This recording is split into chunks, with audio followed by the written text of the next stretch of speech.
The trend started probably about 4 or 5 years ago. And I Okay. should say cassette sales, although they've been improving, they're still a small fraction of overall music consumption, which is dominated by streaming. So 80% of all UK music consumption is streaming. So that's huge. Hmm. Still some CDs. Vinyl has done very, very well, vinyl LPs. So we've had 13 consecutive years of growth there. So nearly 5 million albums are sold every year now on vinyl. Um, and cassettes have been picking up almost unnoticed. But I think the reason why it's come about is that there is a bit of a longing, a desire, I think, amongst fans who appreciate streaming, and it's incredibly convenient for their day-to-day needs and having 60 million songs that are now available. But they also love the idea of owning something, collecting something, having that kind of tactile relationship with the things that they love, which is why I think vinyl has done so well.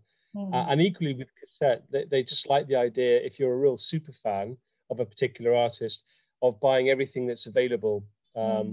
that's out Hmm. on different formats. And one trigger point, there's a film which hopefully you've heard of called Guardians of the Galaxy, Yes, which was yes, released of course. in 2014. Yes. And if you're familiar with the film, the kind of central storyline is of this young boy who his mother is dying, and before she dies, she passes to him a cassette, an audio Yes. cassette of, I guess, her favorite songs or inspirational songs, and she gives them to him. And then, rather bizarrely, as is the way of science fiction films, he's stolen away by aliens and he's transported to a whole different world. And all Hmm. he has is this cassette, and he grows up listening to these songs on this cassette with his cassette player. Hmm. And so it forms a very important part of the film. And I think the film producers, the record company involved at the time, thought that it would be a bit of fun to actually release the film, to also bring the soundtrack out, not just on CD and via streams, but also on cassette. So it came out Okay. almost as a promotional release, and it did very, very well, surprisingly well. Obviously, fans of the film, collectors bought it. And I guess record labels and others sort of sat up and noticed it and thought, well, maybe we should try this with a few other things. Hmm. And as is often the case, you get into a virtuous circle or cycle rather, where you get interest, and so you do a bit more, and that begets a bit more interest.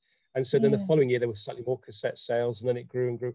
And so we've now reached a point where the majority of albums released in the UK now Hmm. also include cassette as one of the standard formats available. So obviously they're available to be streamed, they're on CD, they're vinyl, and very often they have them on cassette as well. Now, what they do is they recognize that it's going to be quite limited demand. So they might only bring out 2,000, 3, 4, 5,000 copies as limited edition cassettes. They don't flood the market with it. But it's enough to ensure that the kind of core fans feel they have something they want to buy. And the artists love it too. If you're a pop or a rock artist, you love the idea of releasing your music on as many formats as possible. Of course. And it's interesting, if you look at the cassettes that sold particularly well in 2020, and the biggest seller was Lady Gaga, Yeah. Chromatica.